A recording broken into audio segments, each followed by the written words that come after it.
ఈ బడ్జెట్ మొత్తం చూసిన తర్వాత చదివిన తర్వాత చిన్నప్పటి ఒక కథ గుర్తొచ్చింది అధ్యక్ష. చిన్నప్పుడు చదువుకున్నది ఇది. బహుశా మీ అందరికీ తెలుసు. పులి బాటసారి అనే పంచతంత్ర కథ యాదకొచ్చింది అధ్యక్ష.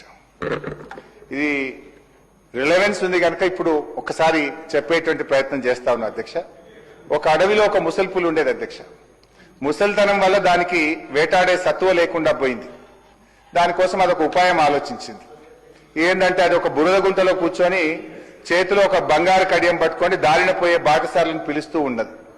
ఓ బాటసారులారా, నన్ను రక్షించండి, నన్ను ఈ బురద గుంటలో నుంచి బయటకు తీసుకురండి అని చెప్పి కనబడ్డ వాళ్ళందరినీ అడుగుతా ఉంది అధ్యక్ష. మీరు నన్ను బురద గుంటలో నుంచి బయటకు తెస్తే ఈ బంగారు కడియం మీకు బహుమానంగా ఇస్తా అని వచ్చిపోయేటోళ్ళందరికీ ఆశ చూపించింది అధ్యక్ష.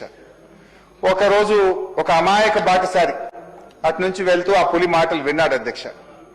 ఇది ముసలి పులి కదా, దీనికి ఒంట్లో బలమైతే లేదు, ఇది నన్ను ఏమీ చెయ్యదనుకోని పాపం బేఫికర్గా ఈ పులిని కాపాడదాం, ఆ బంగారు కడియాన్ని తీసుకుందామని చెప్పి దగ్గరికి పోయిండు అధ్యక్ష.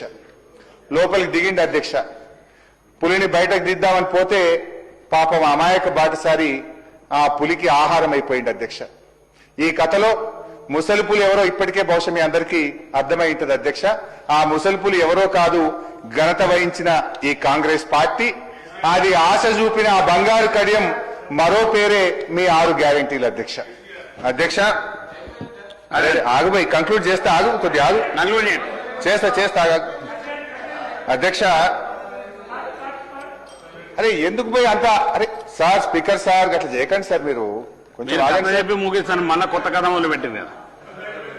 నిన్న బట్టి గారు ఒక్క మాట, బట్టి గారు నిన్న